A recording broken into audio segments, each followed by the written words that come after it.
क्योंकि साध्वी का एपिसोड आज के एपिसोड में आपने देखा कि एपिसोड की शुरुआत में समीरा गरिमा से माफ़ी मांगती हो और उससे मदद एपिसोड की शुरुआत में समीरा गरिमा से माफ़ी मांगती है कि वह उसकी मदद नहीं कर पाई और वह कहती है कि अच्छा हुआ कि क्रिश के माता पिता ने उसे बचा लिया। गरिमा समीर से कहती है कि ज़्यादा मत सोचो, शांत रहो, इसलिए तो उसे ये 5,000 रुपये मिले हैं। समीरा गरिमा से पैसे बांटने को कहती है क्योंकि उसने भी जोखिम उठाया है, लेकिन गरिमा कहती है कि वह ऐसा नहीं कर सकती। गरिमा नाराज़ होने का नाटक करती है और समीरा के हाथ से पैसे छीन लेती है। रौनक उन पर चिल्लाता है क्योंकि उनकी योजनाएं विफल हो रही है और समीरा रौनक को अपनी नाकामी का दोषी ठहराती है। रौनक उनसे कहता है कि अगर वे समझदार हैं तो योजना बनाएं। तभी करण उनकी बातचीत सुन लेता है। सभी चिंतित हो जाते हैं क्योंकि करण उन पर गुस्सा होगा और करण उनकी बातचीत उनसे सवाल पूछता रहता है। करण कहता है कि उसने उनकी बातचीत सुनी है और वे अभी तक क्यों जाग रहे हैं। गरिमा करण को बताती है कि वे सोने जा रहे थे और रौनक उन्हें शुभ गुड नाइट कहने आता है। करण चला जाता है और समीरा दरवाज़ा बंद कर दे लेती है। गरिमा अपने पैसों के साथ बिस्तर पर चली जाती है।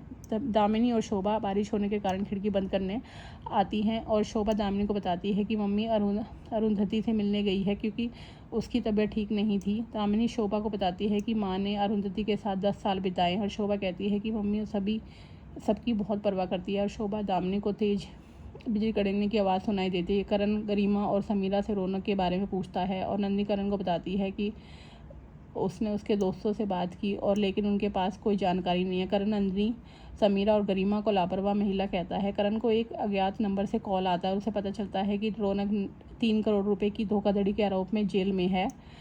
करण गरिमा और समीरा से रौनक के बारे में पूछता है और नंदिनी करण को बताती है कि उसने उसके दोस्तों से बात की लेकिन उनके पास कोई जानकारी नहीं है।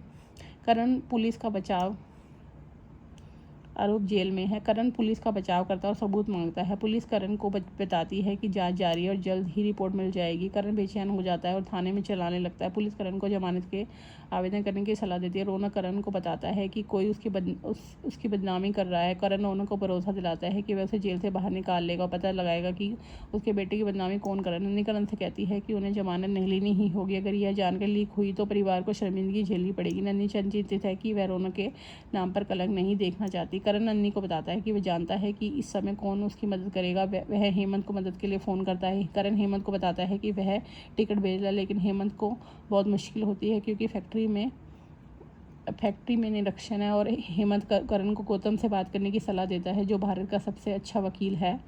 करण मदद लेने से इनकार कर देता है लेकिन नंदिनी उस पर जोर देती है। करण निश्चय करता है कि वह गौतम से मदद नहीं लेगा। नंदिनी करण से पूछती है क्या उनके पास कोई और ऑप्शन है। करण भरोसा दिलाता है कि वह अपने बेटे को वापस ले लाएगा। गौतम करण को ताने मारने लगता है और करण मदद लेने से इनकार कर देता है। शोभा गौतम से करण की मदद करने का अनुरोध करते हुए गायत्री गौतम से रौनक के बारे में सोचने को कहती है। गौतम करण से नाराज़ है क्योंकि उसने उसके बेटे की खुशी में खलन डाला है। गौतम सबको बताता है कि करण को उसकी से विनती करनी चाहिए और दामिनी गौतम को याद दिलाती है कि उनके परिवार को अपमान का सामना करना पड़ेगा। शोभा परिवार के खातिर गौतम से विनती करते हुए करण उस मामले में उनसे बात करना नहीं चाहता। गायत्री शोभा से कहती है कि गौतम समझना ही नहीं चाहता। करण नंदिनी से कहता है कि सब कुछ सुलझ गया और सक्सेना उनकी मदद करेगा। करण नंदिनी से कहता है कि उसे किसी बाहरी व्यक्ति से डर नहीं है और नंदिनी अपने बेटे को नंदिनी कहती है कि वह अपने बेटे को बचाना चाहती है। करण नंदिनी को भरोसा दिलाता है कि रोना वापस आएगा। अगली सुबह करण को पता चलता है कि सक्सेना को दिल का दौरा पड़ गया और नंदिनी घबरा जाती है। करण मिश्र चोपड़ा को फ़ोन करता है, वे भी अवेलेबल नहीं होते। नंदिनी गौतम से बात करने जाती है। नंदिनी गौतम से कहती है कि वह उसके बेटे की मदद करे, अन्यथा उसे 3 दिन और जेल में बिताने होंगे। रौनक करण को फ़ोन करके उसे जेल से छुड़ाने की गुहार लगाता है। करण रौनक से कहता है कि चिंता ना करे, वह उसे वापस ले आएगा। करण असहाय महसूस करता है और पार्थ की तस्वीर देखता है। करण को पार्थ पर दया आती है लेकिन इस बार वह रौनक को बचाएगा। गौतम नंदिनी से कहता है कि वह रौनक की मदद करेगा लेकिन एक शर्त पर। अब आगे का एपिसोड जानने के बाद चैनल को लाइक और सब्सक्राइब कीजिए।